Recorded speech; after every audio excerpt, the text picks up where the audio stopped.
Hello and welcome to Mystic Visions. This is a daily pick a card reading for December 31st. One more day till the new year. The purpose of this reading is to give you a brief piece of advice or to help guide your overall focus for the day. And if you are looking for a longer, more detailed reading, please check out my channel. If you are new to pick a card readings, the way this works is you'll choose one of the three piles here, and then you will scroll down to the description and click on the timestamp for your choice, and it'll skip ahead in the video to your reading. Now, if you do feel like you want to choose more than one card, that's also totally fine. Please follow your intuition here. There's some good advice in each one of these piles, so if one pile is just a little more accurate than others, you still might get some benefit from the others.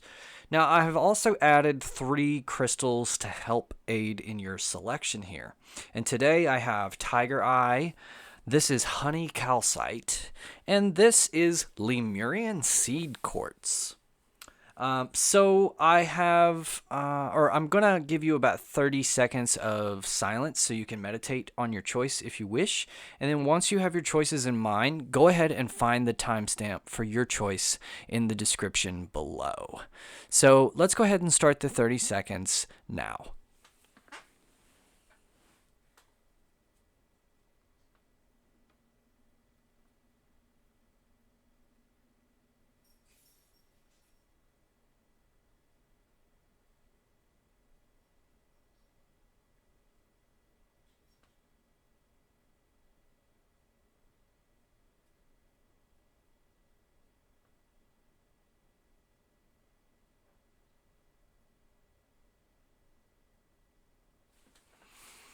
Okay, so that's about it for the 30 seconds. If you have not already done so, please go ahead and make your selection. And then go ahead and scroll down to the description to find the timestamp for your choice. So let's begin with card number 1. If you chose the Tiger Eye, you have the Ten of Swords, the Fool, and the Seven of Cups. Okay, so situation being the Ten of Swords is sometimes you can feel like all is lost or like you have reached the end of a road or things have not really worked out in your favor here. This is kind of a depressing feeling of loss or not necessarily loss as if you've lost something that you admire or hold dear, but as though you have lost the game, you have failed, right? And it can have this ultimate feeling of, just the end, death, But the real meaning of this card is that even at those times, there's always some little ray of sunshine for you to find and to carry on. And a lot of times this can end up being a somewhat positive, it's an opportunity for positive energy or a release, because a lot of times some of that old way of life just wasn't working, and it may have been something you were putting a whole lot of energy into keeping up, and it just really wasn't worth it in the long run. You can think of like you may have had a really old car that you were having to, do some work on every single week almost to keep the thing just running. And even though you may have thought, well, that's cheaper than buying a new car, you may have ended up putting up just as much money almost into the old car and spending a lot more of your time and feeling a lot more frustrated in the process. So that's kind of an example. So this tends to have this like silver lining in it, even though it can feel like things suck right now. It can feel like things are not going well or that you're just in a bad spot. But the idea here is to look for that positive, look for that light at the end of the tunnel to get through this.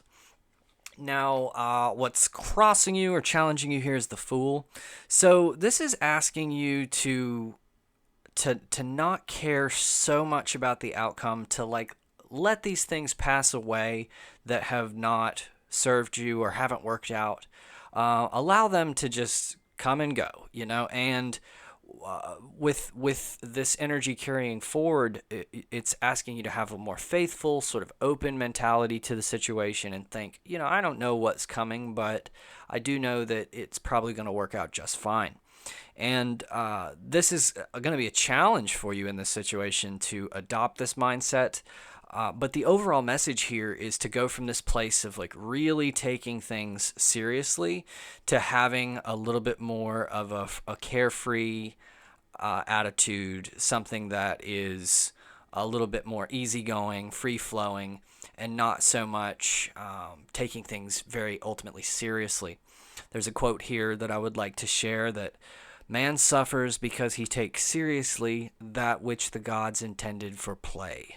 So, yeah, that's kind of your guiding light right here between these two cards. Now, advice for this day is the Seven of Cups, and this indicates a little bit of a lot of choices coming at you, or people trying to get your attention or pull you in one way or the other. And the message here is that none of these are really great options, that there's a lot of like self-serving energy here where people might try to convince you that they're looking out for your best interest, but they're really not. They're really looking out for themselves. And because of that, a general option here, or a general good way forward here, is to kind of take some time on this. Don't nail yourself down to one particular choice unless you absolutely have to, and take a little time. Be patient.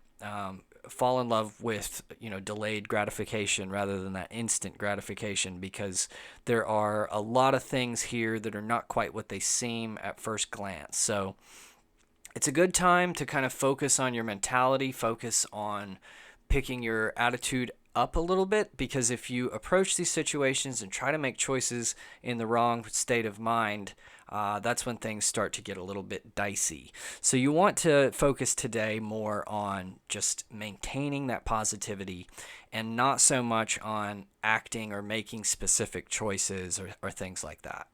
So that's it for card number 1. And now let's go ahead and let's begin card number 2.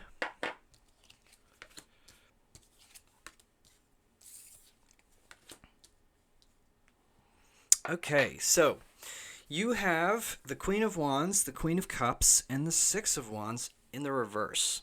So first thing here, you have 2 queens, one for the current situation and one for the challenge. So there's an inner battle going on here, like an inner mastery, or kind of like a tug between 2 ideals, and both of them are pretty good ideals here. So first of all, you start off with this Queen of Wands, and this is a determined energy. It's the Queen of Wands has a wonderful nurturing type of an energy. She's going to be a gardener. She can be well, in general, she's someone who inspires and creates a wonderful attitude in others. Inspiration is a big deal with her. So you watch her and it just makes you feel like you can do anything you want, right?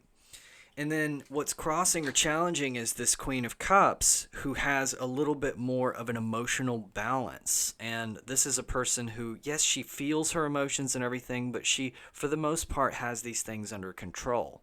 So the way these have a little bit of conflict here is the Queen of Wands might also be like a wonderful artist or something like that.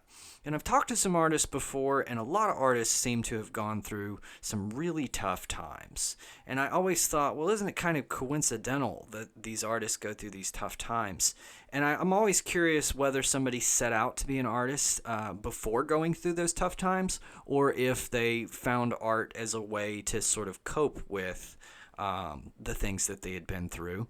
And you find people from both camps, but it's still pretty curious how a lot of people who wanted to be artists from a very young age seem to have gone through these really tough lives. And it almost makes me feel like that tough life was something that they needed to go through to be able to really understand the depth of art and all that kind of thing. So and whether they sought out those experiences or not, I don't want to sound like I'm like victim blaming or something like that.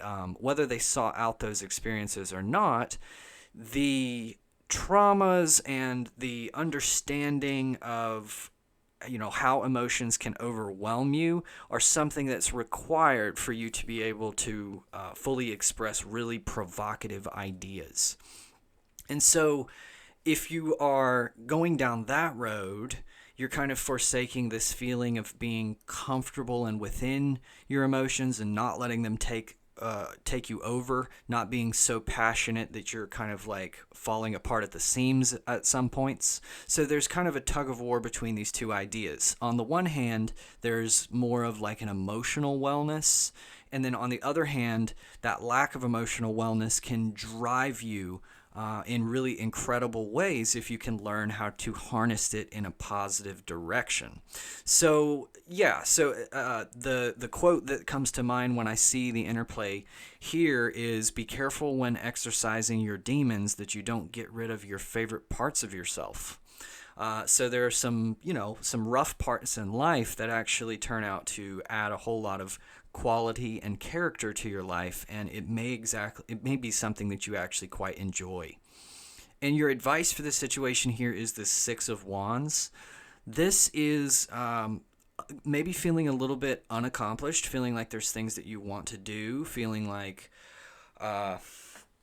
there's a need to test yourself almost, and to kind of to jump into some difficult situations. So, if that's the case, it may be that your chosen path is more along this Queen of Wands type of thing where, and another quote, here's another quote for you. Bruce Lee: don't pray for an easy life. Pray for the strength to endure a difficult life, right? So that's the idea here too. So if you've been kind of like bothered by not having this sort of emotional stability, and you want that comfort, but at the same time you're going after these goals where all those emotions are actually feeding you in some way, learn to focus on how those things are building you up rather than breaking you down, and it can make that emotional turmoil a little bit more bearable for you. On the other hand, if you recognize that these emotional turmoils are too much for you to handle and you want some more peace of mind, you have the ability for that. Just recognize that all you really have to do is nothing. If you just sort of settle down and allow nothing to happen and be okay with nothing happen and say, you know what, it's not worth it. It's not worth all of the struggle and stress. So I'm just going to sit in my back porch on the swing and take in the scenery and just listen to the crickets and the birds. And that's perfectly fine too. Either one of those is fine. It's just a matter of what do you choose? What's your path? And you can even switch back and forth between the two, and that's wonderful as well. So this is a little bit of, this feels like a bigger energy than just a single daily reading, but perhaps this is just what you needed to hear today. So that's about it for card number 2. So let's move on to card number 3, the Lemurian seed quartz or seed crystal. Basically a type of quartz. So you have that 4 of Swords, the Death card, and the 9 of Swords. Okay, so 4 of Swords here in the reverse. This is a feeling of like a lack of rest or being kind of tired, needing to get some R&R. And so specifically this can come from overthinking. This can come from laying awake, thinking about all the things that you got to do tomorrow instead of just being in bed and just letting yourself drift off to sleep. Some advice that I can give you about that is something my dad always told me. He said regardless of whether it's true or not, when you're sitting in bed and you're just staring up at the ceiling, just tell yourself, you know what, I have done everything that I can do today, and tomorrow is another day, and I'll face that day when I come to it. And the idea here is to not fill your head with everything that you got to do the next day. All that does is prime you to have more energy, to stay awake, to not sleep well, because you're telling your subconscious, don't go to sleep. There's so much to do. But if you tell your subconscious, sleep, there's nothing to do. And there are things to do tomorrow, but it's not important to worry about that when you're going to bed. It's important for you to get a good rest. And if you get that good rest, as soon as you wake up, you'll feel so much better. You'll have so much more energy left to tackle that next day. And all that stuff will come rushing back. You don't have to worry about forgetting to do things the next day. The more rest and peace you get tonight, the more all that stuff will come rushing back just perfectly the way it should. So, more generally, this is just saying don't be afraid to rest. Rest will improve the quality of everything that needs to be done in your life. Now, what's crossing you here is the death card. So, in a very literal sense, there could have been a loss, somebody around you that you knew or something that has weighed heavy on you on this day and is kind of it's a tough thing to deal with. But most often, this doesn't really reflect like a real physical death.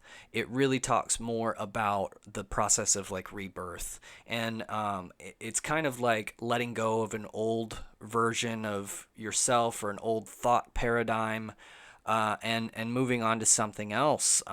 Or, for some specific examples, a lot of people, they're in a relationship for a really long time and it's not necessarily a good relationship, but they just can't imagine themselves with anyone else.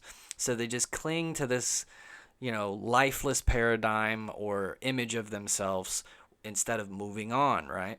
Or perhaps, you have certain political views and you trust someone in politics or something very, very much, but then they do something that really betrays your trust.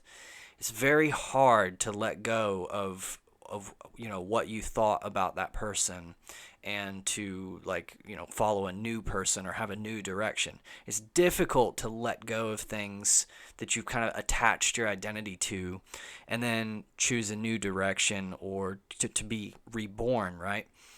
So this is something that's weighing on you today. So like I said, in the more literal end of the spectrum, there's been some sort of a death that's kind of weighed heavy on you. But more likely, it's really that the situation is calling for you to sort of let go of something, let go of a part of yourself or what you thought was yourself, and to move in this new direction and have this fresh outlook on the situation. Now, your advice is this Nine of Swords. So the Nine of Swords is about like anxiety, very much associated with anxiety. And I love the way this artwork shows it because this little kitty has gone up a tree. Undoubtedly, he was scared up that tree by something. Something made him afraid. And then once he got up in the tree, you can see he's barricaded himself with the swords and all that. But instead of feeling safer now that he's retreated up that tree, his mind is kind of continuing to pick on him and play tricks and whisper nasty things in his ears, which are making him all the more nervous. So this is really a good depiction of what anxiety is. It's not just fear. Fear is the thing that made him run up that tree in the first place. Anxiety is the constant rumination and feeling like what could happen, the worry, the unknown.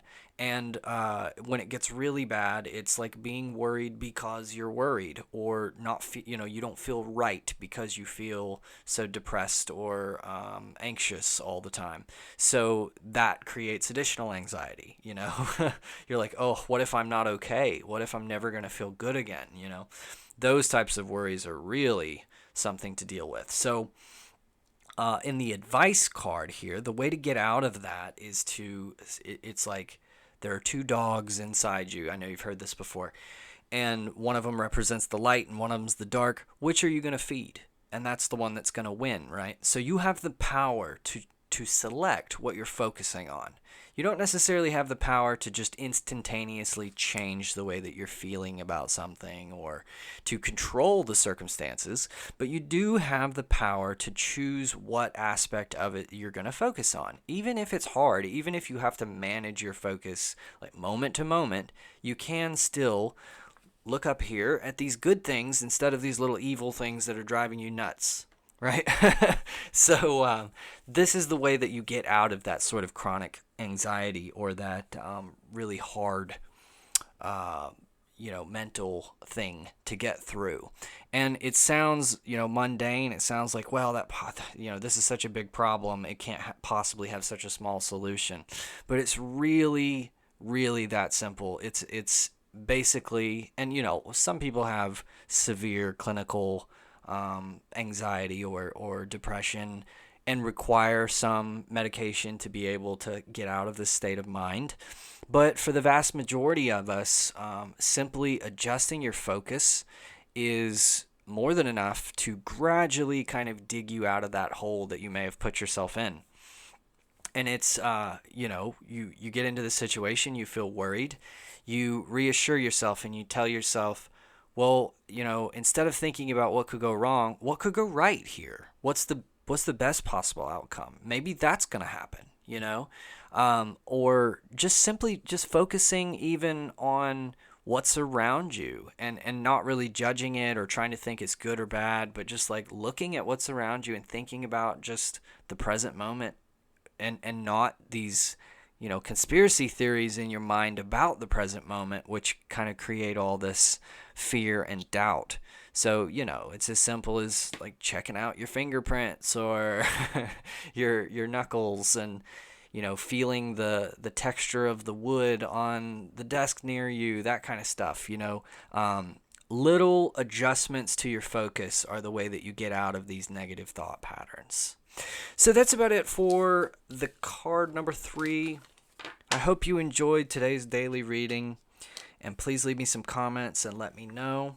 As usual, I'd be happy to draw a few extra cards for anybody who's a subscriber, so please let me know in the comments if that's something you would enjoy.